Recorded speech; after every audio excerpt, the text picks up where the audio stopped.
bringing up this journal article, scientists praise Muhammad or whatever, that is frankly a little bizarre to take that as evidence for anything. But also, of course, you don't believe that it's an amazing coincidence that various Hindu holy books condemn alcohol drinking, and also that scientists now know more about various medical risks of alcohol. And you don't believe that it's an amazing coincidence that Joseph Smith prohibits alcohol, and that scientists now know more about the medical risks of alcohol. There are plenty of reasons, as you know, why that I've discussed already, why somebody would disapprove of alcohol that had absolutely nothing to do with fetal alcohol syndrome or anything like it. But on moving on to a more serious argument on the problem of evil, this is not a consequences fallacy the way you're talking about. It's not, oh, I don't want to believe that because there's this thing that sounds unpleasant. It's a question of whether the evidence fits the hypothesis. The hypothesis is that the world was created by a being who is both completely good and all-powerful. And the problem is there's quite a bit of evidence that is in tension with that hypothesis. So these examples about cancer and AIDS and the Holocaust, etc., all seem like things that an all-good being would want to prevent, and that an all-powerful being would be able to prevent. Time. And so that is evidence. Now, you can give me an alternate explanation of the evidence, but it's not a consequences argument in the sense that you're describing. That is evidence. So yeah, I think we're moving into this philosophical discussion about why is there bad things? Why do bad things happen to good people? Sure, we can go there, but one thing I would like for you to do is, after this debate, when somebody tries to explain things from science to you, I want you to tell them you're not agreeing with science, so you tell me the reason you're explaining this science to me is really for this scientific fact. You really understand it and know it.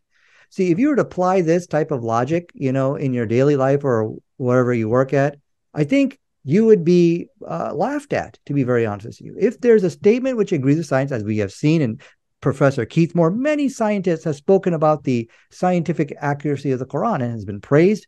We should just accept this agrees with science here. It's a clear, don't wash your hands before you eat. Science says that. Muhammad, wash your hands before you eat. No, there's no agreement with science there. I can't, what, where? No, I can't see anything. No, I can't see anything there. Okay, so getting back to the issue of, the problem of evil. So you need to let God be God. He has his own will. He has his own reasons for letting things happen in the world. I think it was Bertrand Russell. He was an atheist guy. He said, first God created man in his image, then man created God in his image. So what that means is that we want God to conform to what we want him to do. And it just doesn't happen. The life is not like that. So it goes back to, I want to also give you another evidence. When I talked to, in fact, I didn't finish my point about the military conquest. I just want to read to you this one quick quote. Here we see another feat of Muhammad. He says, a small number of believers as compared to Romans and Persians conquered and defeated both these large empires. Later on, conquered Syria, Palestine, and Egypt, continuing going on and conquered in rapid succession North Africa, up to Spain, into France, and then the fall of Turkey in 711, sweeping over Persia and India, all within the 8th century, all within 100 years. They carried out a record conquest unparalleled in human history. So he's not just a scientist, but also a brilliant general. Wait a second, this doesn't make sense. Okay, nothing you said makes Muhammad a scientist. And nothing you said is an agreement with science, and none of it is anything that in any other context anybody would ever suggest was an agreement with science. Science doesn't say don't drink alcohol. Science might say here are some health risks of drinking alcohol. If you said there are health risks, like that's a prescriptive statement. This is what you should do. Science isn't in the business of doing those. Science can give you information that can be relevant to helping to decide what to do, but science can't tell you what to do. So somebody who says not to do something that there might be scientific reasons for isn't agreeing with science. They might be coming to that conclusion for any number of reasons, and we have no idea. There's not even like the mere fact that anybody is as many people did who are not Muslims before the discovery of fetal alcohol syndrome disapproved of drinking alcohol. That gives us no reason to think that there's even a 0.00001% chance that they believe that the reason was fetal alcohol poisoning. Now, on your answer to the problem of evil, I think that what you gave me was essentially what's sometimes called the mysterious ways solution. That we don't, that God must have some reason. He has his own will, you say. But that's not an answer. That's just putting a question mark in place of the answer. That's just saying, well, I'm confident that there must be some answer, but I can't tell you what it is. Because if you believe that one of the properties of God is being completely morally good, then either that it's not morally good to stop genocide from happening, to stop child rape from happening, etc., which would be quite a bullet to bite. Or else this is in fact direct evidence, a very powerful evidence about the non-existence of this being. Now, you could say, well, it looks like it would be morally good, but actually here's God's good reason. And if you come up with something, we could have a discussion about it. But right now, all you've said is that there must be one. Right. So yeah, kind of put aside the philosophical argument. I first want to correct your scientifically inaccurate assertions you made tonight. You said, well, the scientific position didn't say, well, don't drink alcohol. Actually, there's a couple of scientifically correct statements. Not drinking alcohol is one of them. Look, as you can see from the article over here, this is a CNN article, drinking any amount of alcohol causes damage to the brain, study finds. There is really no such thing as a safe level of drinking alcohol.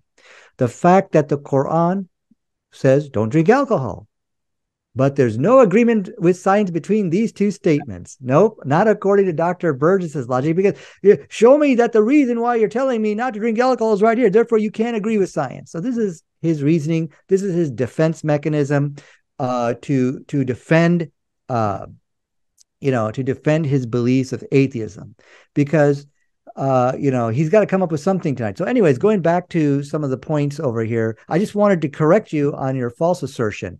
And again, were there other people who also condemned alcohol? Yeah, it's like if you meet like 10 people, okay, maybe 1 out of the 10 will say, hey, don't drink alcohol. All right. Now, nobody's claiming this is groundbreaking evidence. What we are claiming, though, what I am claiming here tonight is that you got a 50% chance of getting it right. You can't beat that 50%, no matter how hard you try tonight. It's not working. Okay, the probability that you gave 2 scientifically correct statements. Remember, those other books only gave maybe 1. Islam gave 2 scientifically correct statements on alcohol. Now, that's eye-opening. Again, the probability is half for each shot that you take. So you're an ignorant person. I'm referring to the person in the desert, and you're talking about something you don't know nothing about. And yet you hit pay dirt twice in a row. That's amazing to give the right understanding from a scientific perspective on alcohol. The other statement, I'm sorry, go ahead. Okay. You misunderstood what I meant when I said that science doesn't tell you not to drink alcohol. Science doesn't tell you to do or not to do anything. Science tells you what's factually true, which can then help you figure out, given your goals, what you want to do or not do. But science doesn't involve should statements, that you should do this, you shouldn't do that. That's not what science can do. It can tell you things that can be relevant to you as you try to decide what to do or not do once those are combined with your goals, but it cannot by itself tell you to do or not do anything. Now, so even if you were correct that the science is just totally unambiguous about you should definitely not ever drink a small amount of alcohol, about the health risks being really bad for even very small amounts of wine or whatever. Even if you are, that's irrelevant. It doesn't tell you a should statement. So you can't get like a should statement cannot agree or disagree with science in itself. So that's that point. As far as the problem of evil goes, I just want it to be noted that Nadir has not answered the challenge. That the question is, okay, this is very powerful evidence for the non-existence of an all-PKG God. That given the hypothesis that there is an all-powerful and all-good being, you would not expect these things to happen because an all-powerful being would be able to stop them. A completely morally good being would want to. Now, you might say, actually, a completely morally good being wouldn't want to stop them because of such and such. You could give me a reason, and then we could argue about whether that reason was sufficient to counter this powerful evidence. But you haven't given me one yet. All you've given me is, well, God has his own will, which I take to be a version of the mysterious ways defense. If that's not what you meant, you could clarify what you did mean. But that is, if it is the mysterious ways defense, that's just stamping the table and insisting that there is an answer that we don't know, which is a very different thing from giving an answer. And I'm actually going to interrupt you guys. You're each going to get, I will say, just one more rebuttal. So I'll give it to Nadir and then Dr. Ben. But then after that, you will each get your own one more. Just to say closing statements, what you got going on in the world. And yeah, but once again, still yours. Each get one more rebuttal if you'd like. Yeah, so the problem is what you are presenting as evidence, against God. This is mainly subjective. Everything I presented was objective evidence. Okay, God has his own will, and he does things according to his own, reasons.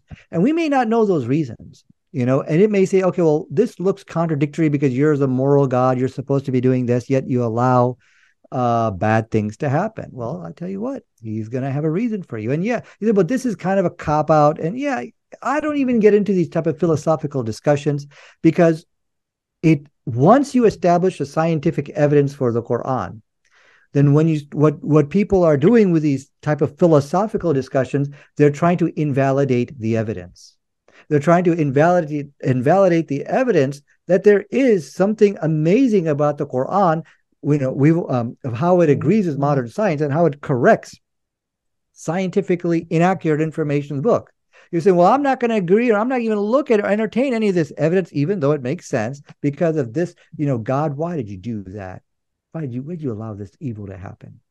So we shouldn't be engaging in these type of philosophical discussions to try to dismiss evidence, to make it disappear, make all what I've presented to you go away. So that's why I mainly stick with the science of the Quran. I mainly stick with, talking about the prophecies. Now, we didn't really get into prophecies. I'm not going to open up that can of worms. But what we have today is a man, Prophet Muhammad, who made 8, astounding scientific corrections to the Bible. The issue here is that where the miracle is, how did you not fall into the same traps as a previous author did? And I think for that, we really don't have a good explanation. And then you turn around and do this amazing military type of miracle, And then because of Muhammad, in addition to that, he starts a scientific revolution, which is known as the Golden Age of Islam. All of this is coming from an illiterate man in the desert. Okay. When Nadir says, well, I don't want to get into this because this is just an excuse not to look at it, what he's doing is he's refusing to answer the question. He's been giving an argument that serious philosophers who are theists, who believe in God, take very seriously and spend a lot of time trying to counter. He's been giving an argument that we have a mountain of evidence that God, that there cannot be a God in the sense that he believes in, a being who is both completely powerful and completely morally just. And he has essentially said 3 things. One, there was this mysterious ways defense. Well, there must be some answer, but we don't know what it is. The second, which is really shocking, is that this is subjective. So that, which sounds to me like an endorsement of moral relativism. Morality is subjective? Or if it's not an endorsement of moral relativism, is it an endorsement of the claim that we have no way of knowing what's morally good or bad? Again, it'd be a very odd claim for Nadir to make. And then the third was, well, it's not science, it's philosophy. Well, okay, yes, does God exist? That is a philosophical question. And the larger point, I mean, beyond the abject absurdity of saying that the Quran, among the many hundreds of statements, accurate or not, that are in the Bible that are not in the Quran, that includes some that were scientifically inaccurate. The utter absurdity of saying that there's something miraculous or even mildly surprising about that. The point is, even if we had reason to believe there was something out of the ordinary, that it was not a product of unaided human effort, this would not even get us 0.0001% of the way to a reason to believe in the existence of God. Again, why God, not scientifically advanced aliens visiting Earth? Why God, not time travel? Why God, not just saying that there are some people who have these powers to know the future? You have none of this. The topic that you agreed to tonight was, is there a God? And nothing you've said gives us the slightest reason to think so. And all right, I want to thank both of you guys for joining us, and then I'll just pass the ball right over to you, Nadir, for another round. If you would just like to summarize the topic, and if you would like, tell people what you got going on in the world. Oh, how long do I have? I mean, we were going by 2-minute ratios, but if you go over that, I won't pull your leg either. Oh, okay, so should I just make like my concluding remarks? Or? Yes, and then what we're going to do is go into the Q&A. So sending love to all the lovely people in chat. If you send in a super chat, that will try and move your question to the top of the list, and I guarantee I will try to get those. But if you're just a viewer, a subscriber, just tag me at Amy Newman, and we will try to read your regular questions too, because we love everybody. But once again, Nadir, just the floor is yours. We're talking God and what you got going on. So basically, just to kind of sum up my presentation here, getting into the philosophical issue, why does God allow evil? In the Quran, it states very clearly that the good is from Allah and is from God, but the evil which you see is actually from yourselves. God wishes good for everybody. And as I told you, God has his own will. He has his own reasons for doing things. Just because you don't know what that is doesn't disprove that he does not exist. I think what we saw tonight is this type of bizarre reasoning that you do not agree with science. Like, for example, science says, wash your hands before you eat. Muhammad says, wash your hands before you eat. There's no agreement with science there. Did you tell me the reason why about parasites? No, you don't see state the reason why. Then there's no reason. So this is a very kind of bizarre reasoning, which was a cop-out to to try to explain away the clear scientific accuracies and corrections of the Bible. I think one of the most amazing is it's not so much that the Quran agrees with science and is correcting the Bible, but look at the impact those corrections have upon humanity. Unfortunately, the Bible did stigmatize epileptic people as being demon-possessed. This is in the scientific literature. It points a finger at the Bible. This story did that. Muhammad comes and removes this terrible curse, this terrible biblical curse from epileptics, and says, I will pray for you. We've also seen how the Quran is responsible for saving millions of children from birth defects, something known as fetal alcohol syndrome. Again, this is in the scientific literature. I'm not saying this. And we've seen that these are amazing agreements with science. We've also seen that a man in the desert who's supposed to be an illiterate man is giving you the cure for COVID, Ebola, and AIDS.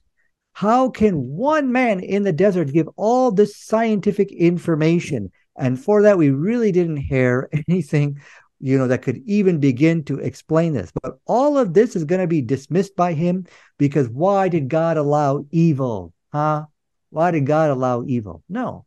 These type of philosophical questions, which have been debated to the point of ad nauseum, I'm not the one who really does that, but that doesn't make the evidence which I've presented disappear. There was no way in this debate he was able to just, how shall I say, beat that 50% number, meaning it's a very easy, I'm being charitable to him. I'm saying, look, it's a 50% chance of getting it right. When you talk about something you don't know nothing about, You're talking out of ignorance on the science of alcohol, two scientifically correct statements, and you get it right every time, each time.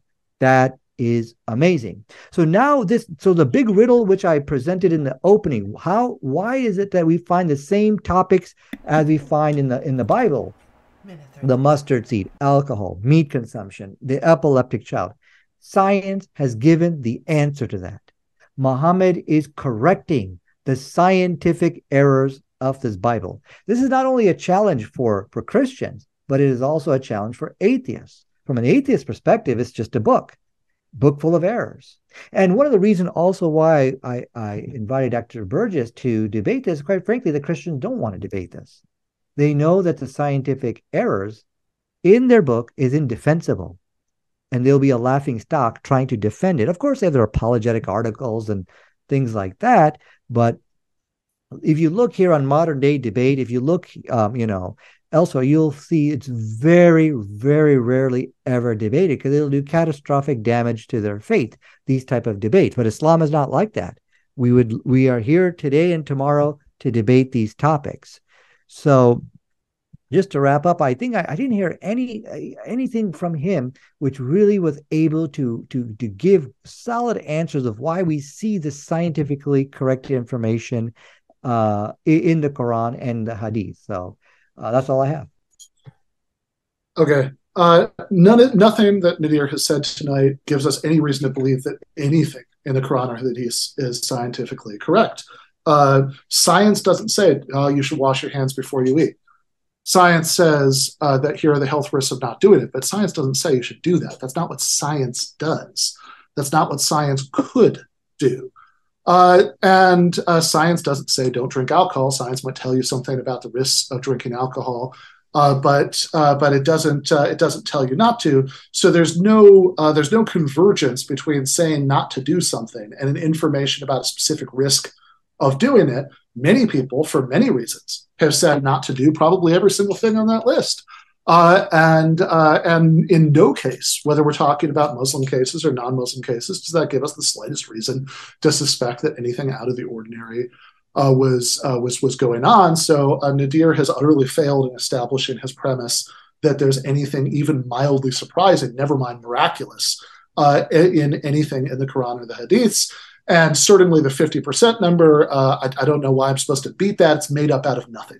We haven't been given any reason to believe that the chances are anything like as low as 50% of saying so that you shouldn't do something that people might later have a health-based reason not to do. More importantly, even if he did somehow establish that premise, which he never came close to tonight, that would not give us any reason to believe that there's a God.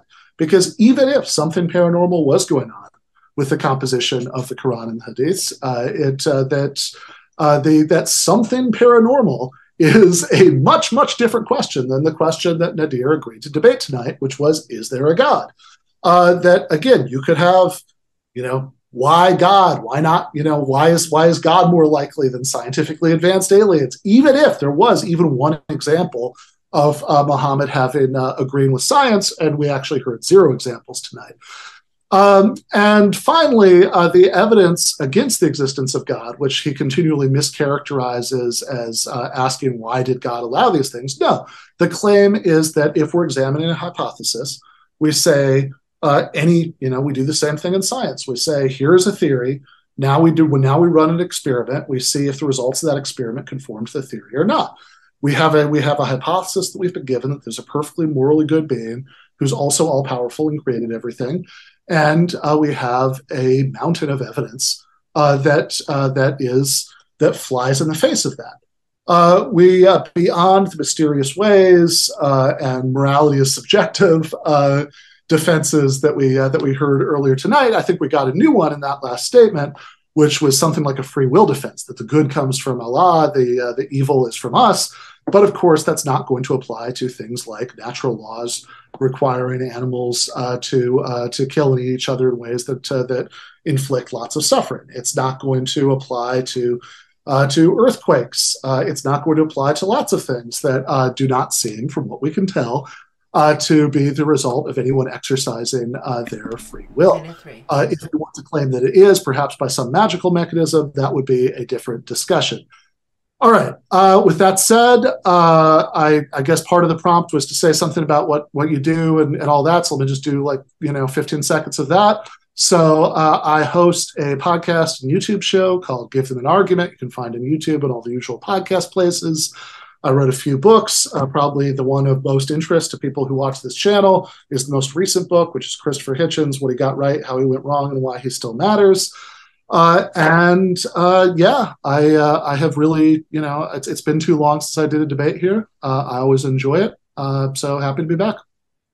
Woohoo! Thank you so very much, Dr. Ben and Nadir, for joining us in the ring. We are now going to set them up for some questions, so please keep on tagging me at Amy Newman. Helps me to see your questions, as well as it's sending all those love in with super chats. In fact, a $5 super chat from Jim Bob, Ben B.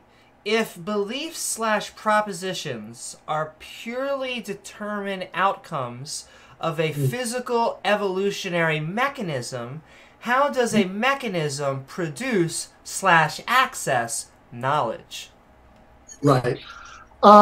So I think there are two different ways that you could take this. I'm going to try to do both of them really quickly. So one is that there's something like a question about is it just a coincidence that if you're physically determined to believe something, then it's true. And I'd say, well, that depends. If you're determined to look at the evidence and you're determined to apply good standards, then and that's why you're determined to believe a true thing, then it's not a coincidence at all. And the second way you could take it is something like Alvin Platinga's evolutionary argument against naturalism, which says, well, if God created our minds, he would want us to know him. So there's a very high likelihood that the operations of our minds would achieve the truth. But if they evolved without divine intervention, then there's no particular reason to think that. But the flaw in that argument is, well, if that assumes that the very thing that Nadir tonight was so eager to deny, which is that we know what God's will is, we know what God's intentions are, and it could very well be that a God exists who doesn't want us to know the truth. You have to establish that it's particularly important to God that we know that like various abstract things that we might ask questions about are true, in order, I think, for that problem to even get off the ground.